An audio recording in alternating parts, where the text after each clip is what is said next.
My name's Georgia O'Connor and you're watching Sport and Icons.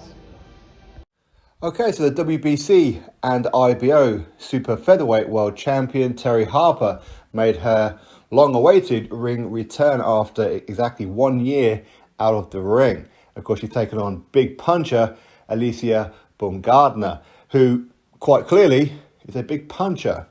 That 60% of her wins by knockout, with only one defeat coming to this fight.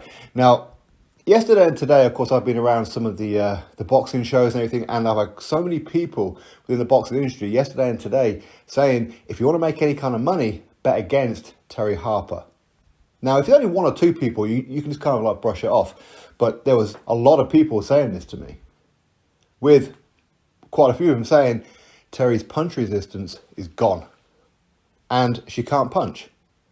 Her power isn't there anymore. So that couldn't be any kind of coincidence. And it turned out all these people were correct. Of course, I didn't make a bet. I don't make a bets on any fights.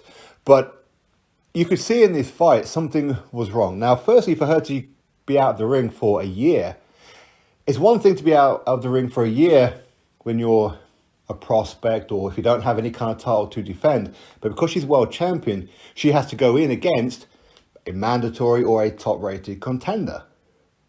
So she's going to be up against it after a year out of the ring. But of course, when you're coming out of surgery and that as well, and against somebody who quite clearly has big knockout power and seemed very, very confident at the presses and the weigh-ins and that as well, Terri was always going to be up against it, that's for sure. But Terri needed to box smart, needed to stay behind the jab. I'm sure Steffi Bull, her trainer, manager, would have implemented this into her training regime. But did she do it on fight night? No, not really. At times she did, of course, but it seemed that the one thing that she really needed to do in this fight, which was be defensive-minded. Don't leave your chin up in the air. And that's exactly what she done, and she got clipped quite a few times. So in some ways, you could say she's kind of fortunate just to get to round number 4. But of course, what happened to round number 4, that's going to be the talking point, isn't it? Where Alycia was quite clearly timing Terri Harper. She was doing the same thing with like the long lever jab and then come through with a right. As soon as Terri Harper threw that, Alycia just countered her with a big right hook, right on the button. And it was horrible to see Terri Harper. It's almost like her feet just turned to concrete. And she just stood there, quite clearly asleep. She was out of it, just stood on her feet. Alycia went in for the kill. The referee jumped in to save Terri from any more damage.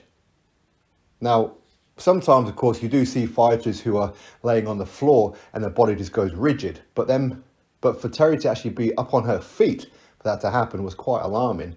That's for sure. So is her punch resistance gone of what people have been telling me? I mean, I suppose only her and Steffi Bull can really answer that question. But at the same time, Alycia Baumgardner, quite clearly a big, big puncher. So, of course, we have to say congratulations to Alycia for that win. She done what she had to do. She showed that she has a very, very high level of boxing IQ with the fact that she was able to see what it was that Terri Harper was doing and wait for the right moment to counterpunch her. And that's exactly what she done. So going forward with Terri Harper, I don't know if they're going to have a rematch clause. Even if they did, I'm not too sure if it's a good idea she takes it, especially if her punch power isn't quite there yet, if her punch resistance is shot, as a lot of people are saying as well. But either way, I mean, I felt really bad for her. It was a bad knockout, really, really bad knockout. It was horrible to see. It really was, and hopefully she's going to be okay. I'm sure she will be. But anyway, that's what happened. Terri Harper gets knocked out in round number 4, quite badly. Drop your thoughts below, click thumbs up, subscribe. Catch you on the next video.